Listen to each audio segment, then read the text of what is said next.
Hi, I'm Dan Newberger. I'm running countywide for Board of Education here in Howard County.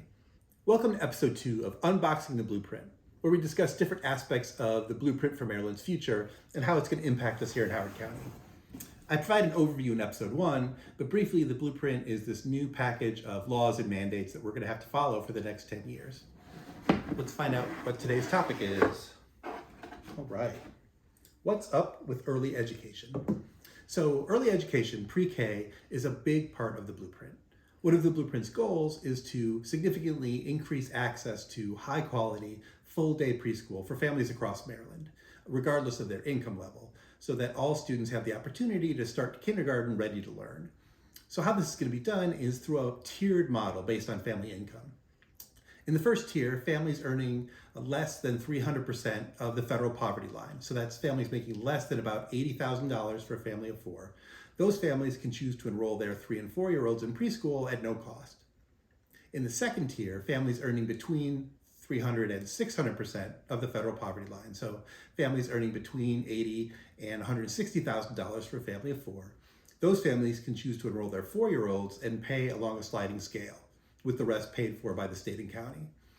And finally, the third tier, families earning above 600% of the federal poverty line, so earning more than $160,000 for a family of 4, those families can choose to enroll their children, but they'll pay for it themselves. Now you may be wondering, is all of this happening in HCPSS classrooms? And the answer is no. The blueprint builds in a public-private partnership.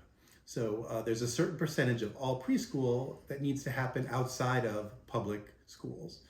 Starting out at 30%, moving up to 50% of all preschool enrollment is going to have to be in private schools, community-operated preschools, co-ops, that sort of thing.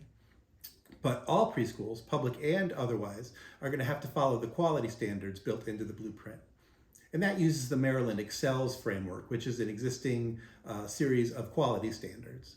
Now, some of these are around educator qualifications. For example, all preschool teachers will need to be state certified in early childhood education or be working towards their certification.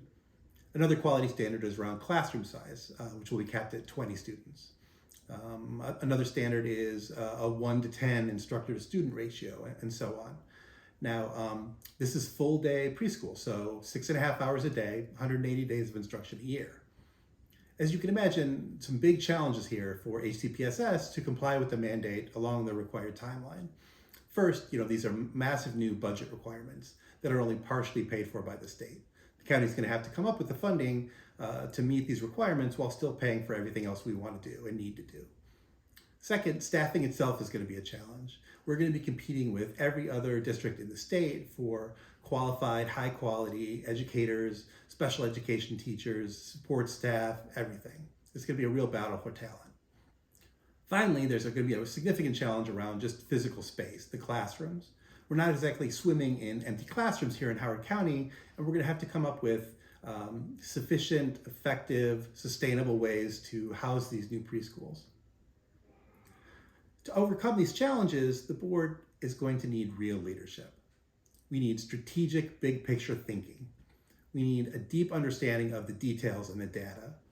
And we need real collaboration among staff and educators and parents and community members. Together, we can do this the right way. I'm Dan Newberger. Thanks for listening. I'll see you next time.